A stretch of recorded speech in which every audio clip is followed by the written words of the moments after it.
जाती है। जो अल्लामा साद हुसैन रिज़वी साहब के वकील थे, जब साद हुसैन रिज़वी साहब गिरफ़्तार थे, बुरहान मुअज़्ज़म साहब advocate supreme court of Pakistan, आज अल्लामा साद हुसैन रिज़वी साहब उनके ऑफिस में गए और उनके साथ मुलाकात की। और मुलाकात करने का जो मकसद था, ये इस वक्त इलेक्शन हो रहे हैं और इसमें टीएलपी के भी, आप सुन रहे, मेरी बात आ रही है आपको आवाज़?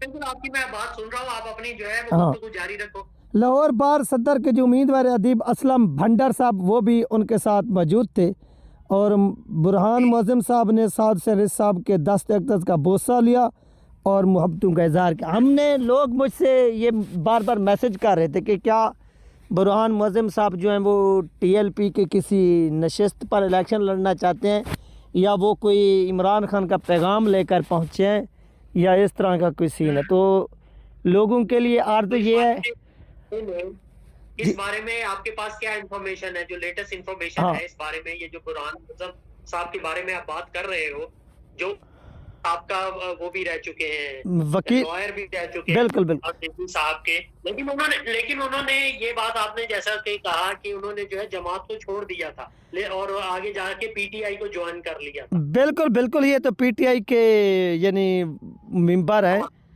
तो अब ये जो लेटेस्ट मुलाकात के बारे में आप बता रहे हो, ये कहाँ हुई है? ये इस्लामाबाद में हुई है? ये लाहौर के अंदर हुई है और अच्छा। और बाहर के जो इलेक्शन हो रहे हैं इसमें, और इनके कैंडिडेट थे, उन्होंने भी साद हुसैन रिज़वी साहब के साथ क्या किया, मुलाकात की है। और इस मुलाकात में जो लोग पूछ रहे थे कि क्या इन्होंने टीएलपी ज्वाइन किए, तो इस हवाले से ऐसे समझ लें कि उन्होंने अभी टीएलपी के अंदर कोई शमूलियत इख्तियार नहीं की है। साद हुसैन रिज़वी साहब के साथ वो बहुत ही मोहब्बत के साथ पेश आए और ना ही कोई इस हवाले से हमारे पास इंफॉर्मेशन है कि कोई वो इमरान खान का पैगाम लेकर साद रिज़वी के पास पहुंचे, क्योंकि उन्होंने, देखो ना, हमारे पास इस बारे में कोई इंफॉर्मेशन है, जैसा कि आपने भी बताया कि आपके पास भी कोई ऐसी इंफॉर्मेशन नहीं है कि वो आया कि ये टीएलपी को दोबारा ज्वाइन कर रहे हैं या क्या कर रहे हैं, लेकिन ये एक हमारा अपना जाती तजज़िया हो सकता है।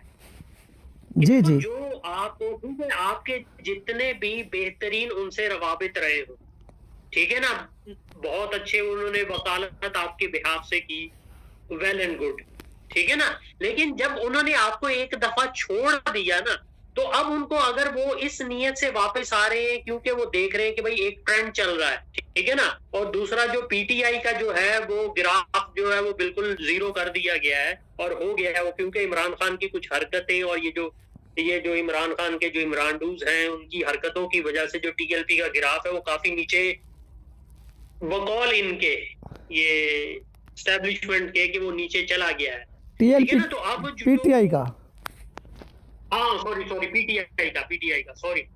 तो अब वो जो लोग हैं वो, अब मैं उनको क्या कहूँ यार, ऐसे लोगों को फिर यही कहा जा सकता है कि यार ये सियासी बेरोजगार हो गए हैं, तो अब ये कोई पार्टी स्विच करना चाह रहे हैं कि अब वो देखो, उनको शायद हो सकता है पीटीआई वालों को इतना फुल मौका ना दिया जाए, तो अब इनको शायद ये प्लेटफॉर्म नजर आ रहा है टीएलपी का, तहरीक लब्बैक वालों का, बिल्कुल तो बिल्कुल, वो इसी वजह से अब वो दोबारा हो सकता है वो शिफ्ट होना चाह रहे हो, तो वो अब अपनी जो है वो सॉलिडेरिटी या वो अपना जो है वो अपना एक मोहब्बत का इजहार जो है वो दोबारा दिखा रहे हैं, जैसा कि आपने अपने अभी बयान में बताया कि उन्होंने जो है हाथ पे बोसा भी दिया है उनके, बिल्कुल साद बिल्कुल, रिजवी साहब के, सही हो गया। ठीक है ना। तो मेरा साद रिजवी साहब को जाती मशवरा ये है कि ऐसे लोग जो एक दफा छोड़ के चले जाए, ठीक है ना, अब उनकी, और देखो वो गए भी किस जमात में गए, वो जमात उस जमात में गए हैं जिसने अपने दौरे इक़्तिदार में टीएलपी पर मजालिम किए, ठीक है, इनके कारकुनान को शहीद किया, ठीक है, इनको नजरे बंद किया, इनके जो लीडरान थे, तहरीक लब्बैक वालों के लीडरान थे, खादिम हुसैन रिजवी साहब से लेके ये उनके बेटे तक को उन्होंने जेल में डाला है, ठीक है ना। तो ऐसे जो साथी जो आपको छोड़ के चले गए और उस जमात में जाके उन्होंने शमूलियत इख्तियार कर ली, तो ये मेरा अपना पर्सनल एक तजवीज़ हो सकती है आपके लिए, साद रिजवी साहब के लिए कि भाई आप ऐसे लोगों से जरा मुहतात होके रहें, ठीक है ना। सही अगर हो गया। वो पार्टी में दोबारा शमूलियत रखने का इरादा रखते हैं तो जरा आप उनसे जो है ना माजरत ख्वाना रवैया रखें, ठीक है ना। इन लोगों का क्या भरोसा कि ये दोबारा नहीं छोड़ के जाएंगे, बिल्कुल ठीक है ना। भाई जो वफादारी तो वही होती है ना जो आखिर तक निभाई जाए। ये बिल्कुल थोड़ी कि भाई बिल्कुल आपको बीच मैदान में छोड़ के जब देखा कि भाई किस तरफ हवा चल रही है उस हवा के रुख हो लीजिए, बिल्कुल ठीक है ना। अब ये देख रहे हैं कि भाई ये टीएलपी का एक जोरों शोर जा रहा है पंजाब में और बल्कि पूरे मुल्क में जा रहा है, तो अब वो जो है उनको नजर आ रहा है। तो अब वो लोग भी जो इनको क्रिटिसाइज करते थे, जैसे अपना औरिया मकबूल जान जो था, वो कितनी जो है पहले खादिम साहब के साथ जो है वो उसकी अटैचमेंट थी, लेकिन वो अचानक से वो भी इमरान खान की तरफ टिल्ट हो गया, वो भी इमरान खान की तरफ चला गया। लेकिन अब उसको भी वो जो है वो पुरानी उसके जो है उसको फ्लैशबैक्स हो रहे हैं, बिल्कुल। उसको और भी कुछ छोटे मोटे टीएलपी के हक में बयानात आते रहते हैं। तो लिहाजा जो छोड़ के चला गया, जो सही वक्त पे छोड़ के चला जाए ना, जो मुश्किल वक्त में छोड़ के चला जाए, उस अच्छे वक्त में उसका साथ होने का मकसद नहीं बनता। सही हो गया। और इसके बाद शहीर सियालवी का एक ट्वीट आया हुआ था, वो कहता है कि वो अनवारुल्लाह काकड़ के ख़िलाफ़ अगर मैं बोला हूँ तो टीएलपी वाले ये चाबी वाले खिलौने हैं, ये मेरे पीछे पड़ गए।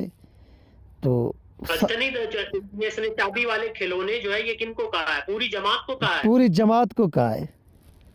तो भाई ये शहीद सियालवी से हमारे पूछना ये है कि भाई तेरी औकात क्या है, तेरी फैन फॉलोइंग क्या है?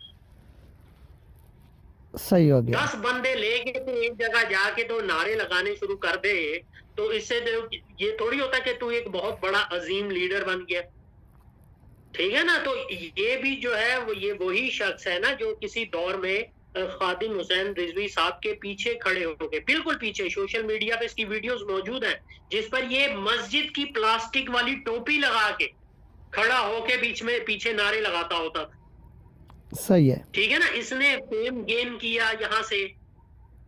बहुत से मैंने ऐसे लोग देखे हैं जो टीएलपी के प्लेटफॉर्म पे आए, उन्होंने फेम गेन किया और फेम गेन करने के बाद उन्होंने टीएलपी को ही डसना शुरू कर दिया बाद में। बिल्कुल बिल्कुल ठीक है ना। तो इस ऐसे ये जो शहीद सियालवी जैसे लोग हैं, इनके बारे में हम गुफ्तगू करके ना इनको हम मजीद फेम नहीं देना चाहते। ठीक हो इन लोगों गया। की कोई वैल्यू नहीं है, ठीक है ना। बिल्कुल वैसे भी ये हमें जो है ना एस्टेब्लिशमेंट का ही बंदा लगता है, क्योंकि इसका बाप जो है वो आपको पता ही है, बिल्कुल ठीक है ना, बिल्कुल फौज ठीक में हो रह गया। चुका है, ब्रिगेडियर के लेवल पे रह चुका है, बिल्कुल ठीक है। बिल्कुल तो हमें नहीं पता कि हो सकता है ये भी कोई एक प्रोजेक्ट हो, ये भी कोई अंडर कवर प्रोजेक्ट हो, जैसे प्रोजेक्ट इमरान खान था, सही है बिल्कुल ना। तो बहुत सारे जो प्रोजेक्ट चल रहे होते हैं साइमल्टेनियसली ना, तो हमें इसे मोहतात रहना चाहिए, इसको ज्यादा जो है वो मुंह लगाने की जरूरत ही नहीं। ठीक हो गया। और दूसरा वजीर दाखिला ने मीर सरफराज भुगटी साहब, जो आज से चंद दिन पहले टीएलपी को बड़ी धमकियां लगा रहे थे, वो इस्तीफा दे गए हैं। बहुत अच्छा हुआ ना। अभी देखो जो हमने कल गुफ्तगू की थी जिसमें हमने मुतालबा किया था प्राइम मिनिस्टर ऑफ पाकिस्तान की रेजिग्नेशन का, ठीक है ना। हो सकता है जो हमारी आवाज है वो अवानों तक पहुंच गई हो, ठीक है। तो चलो ये अनकॉन्स्टिट्यूशनल, अब उनको वुज़राओं को जो है ना वो एहसास होने लग गया है कि जो हम इस वक्त जो इक़्तिदार में बैठे हुए हैं ना, इसकी कोई बुनियाद नहीं है, ये आईनी नहीं है, ये कानूनी नहीं है, ये गैर आईनी और गैर कानूनी है, ये डंडे के जोर पे है। सही है। ठीक है ना।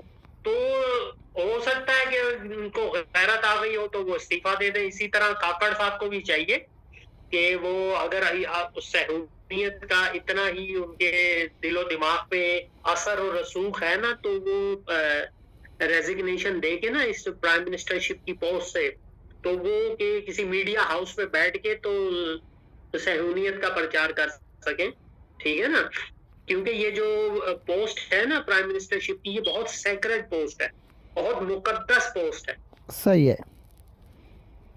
ठीक है ना। तो यहाँ पर जो है एक मोतबर और मुकद्दस बंदे को बैठा होना चाहिए ना, और जो आईने पाकिस्तान की जो 62 और 63 शिक है ना, उस पर पूरा उतरता हो। सही हो गया। ऐसे लोगों का उस जो मसनद पे बैठना हक है। बिल्कुल बिल्कुल, आपने ठीक कहा।